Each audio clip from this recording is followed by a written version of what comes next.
Very respected Sri Sunil Siddharth Lalbhai, CMD of Atul Vidyalaya, Sri Sharath Tripathi, Chairman, Dr. Vishnoy, Managing Trustee, Madam Swati Ben, Dr. Rai Jayankar, Lieutenant Colonel Shekhar, Principal, teachers, and beloved children. A very good evening to all of you. I am really privileged and happy to be with you all and be a part of this 20th annual day celebrations of Atul Vidyalaya.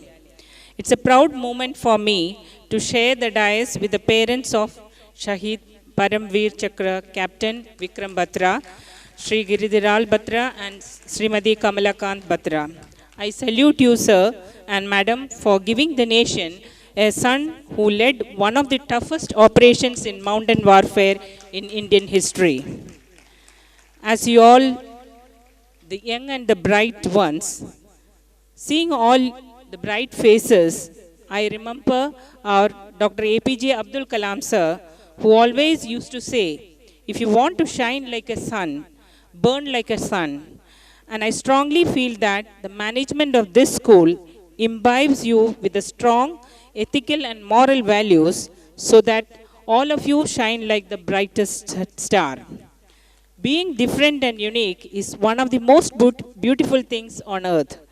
I like getting connected with the students because they are the one who play an important role in improving and strengthening the society. I shall tell you something about me that is from my school days. I had an affinity towards mathematics and science. And that's how I wanted, from the school days I used to tell to my parents, I want to become an engineer without knowing much about engineering.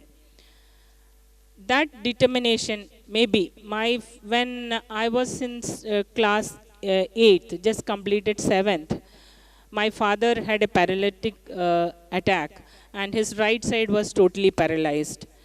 And there, the total scenario of our life, we are 5 girls and 1 boy within the family. As children, all were in school and college doing the studies. Suddenly, my mother didn't know what to do, but all of us were determined to study and had their own ways of coming up.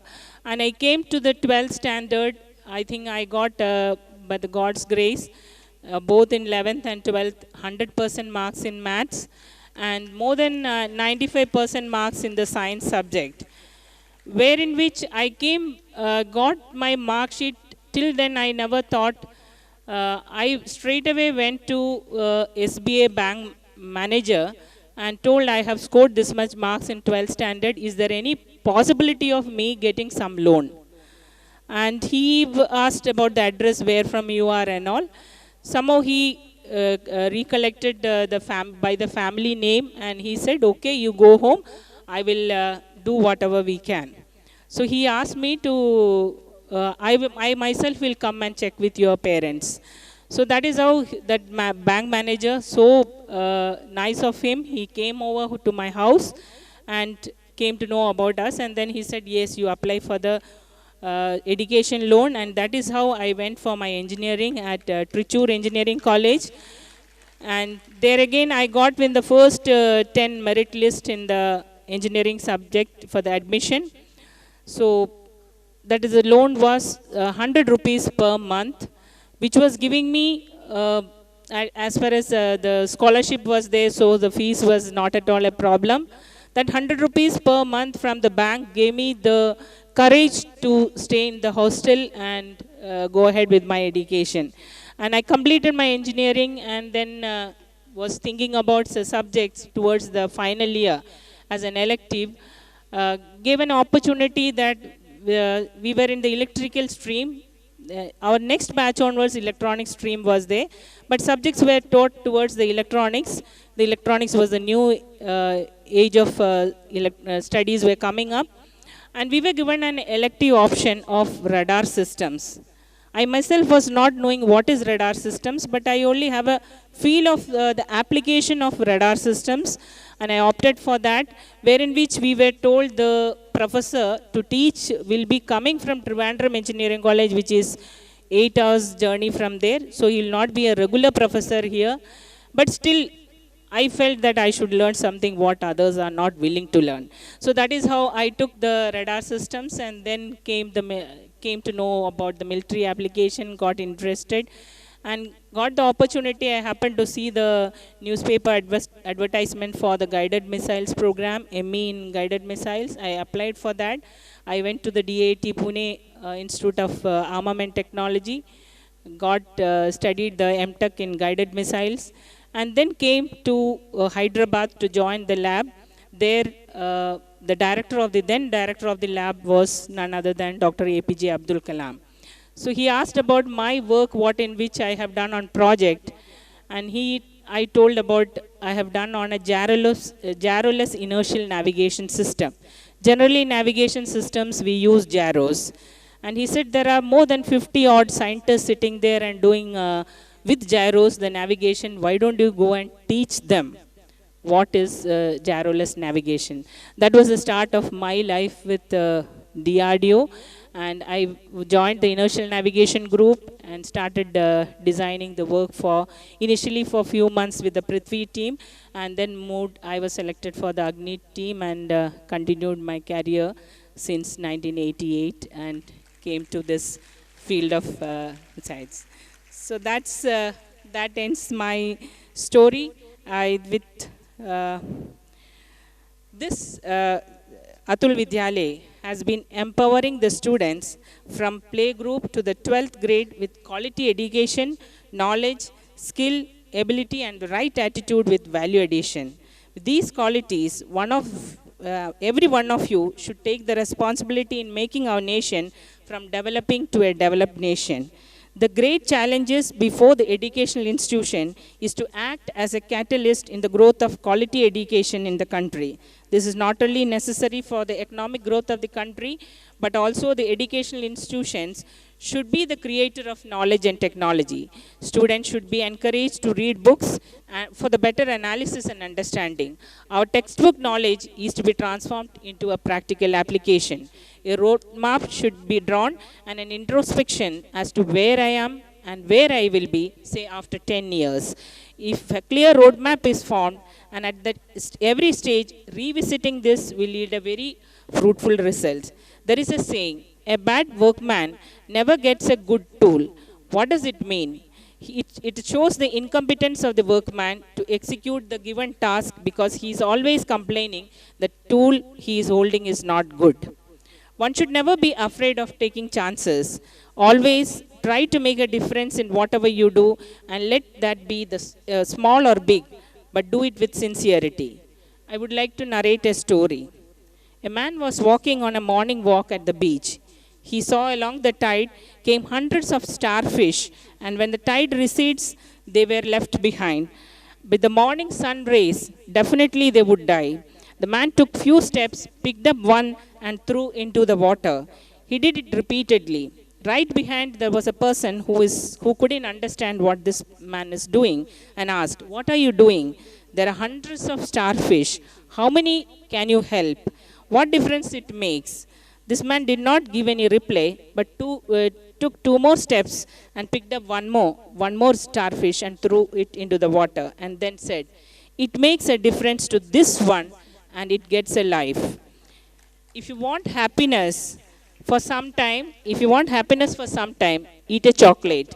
If you want happiness for a day, go for playing. But if you want happiness for lifetime, you need to help someone. My dear students, always remember that you should have a strong willpower to cultivate good habits in order to achieve happiness. Be truthful in words, thoughts, and action. Concentrate wholeheartedly while studying, working, playing, or praying. Discriminate between the good and the bad, real and the unreal. And finally, remember some of the qualities mentioned by Swami Vivekananda. Respect. Respect your parents, your teachers, and your elders. Love. Love your country, your culture, and your ancestors. Service. Serve the poor, the illiterate, and the deceased. Self-discipline. Discipline your body, your own senses, and your mind. Self-control. Control your words, your thoughts and actions. Faith. Have faith in yourself and in others and in God.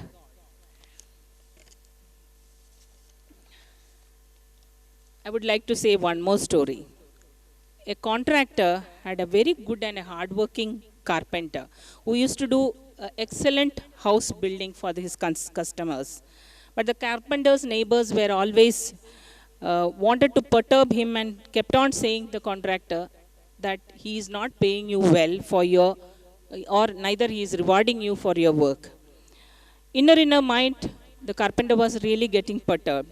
Slowly, the carpenter start feeling, why am I working so hard for this person? And carpenter was growing old when the contractor felt, I must ask him to do one more house. So he goes to him and says, why don't you build a very excellent and a beautiful house? So carpenter felt yes. By the time he was totally perturbed and he had a feeling that why should I do a good job?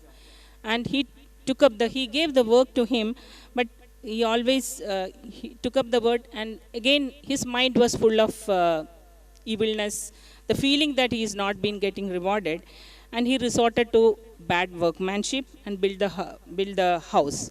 And finally the owner comes, the contractor comes. One day when the house was finished, he came and handed over the key of the house and told, this key belongs to you, and this house is a gift from me for your service, all the good works what you have done. The carpenter really got shocked and felt ashamed of his own behavior. And this is a story for all of us, that the moral of the story is never get perturbed with even with others' words. You should have your own identity and self-decision making capability, and should not get perturbed by the others in your journey of life. There is one saying that you should never climb a mountain with the intention that others will to see others seeing you, but climb with the intention that you could see the world. And I take this opportunity to thank Mrs. Lavanya, who is here with me, my little teacher, who teaches me with the new generation updates of life and science. And I thank CMD, Sri Shunil Siddharth, and Principal Colonel Shekhar, and all the committee members, all the trustee members of this institution, in giving me an opportunity to be with you all on this 20th annual day celebrations.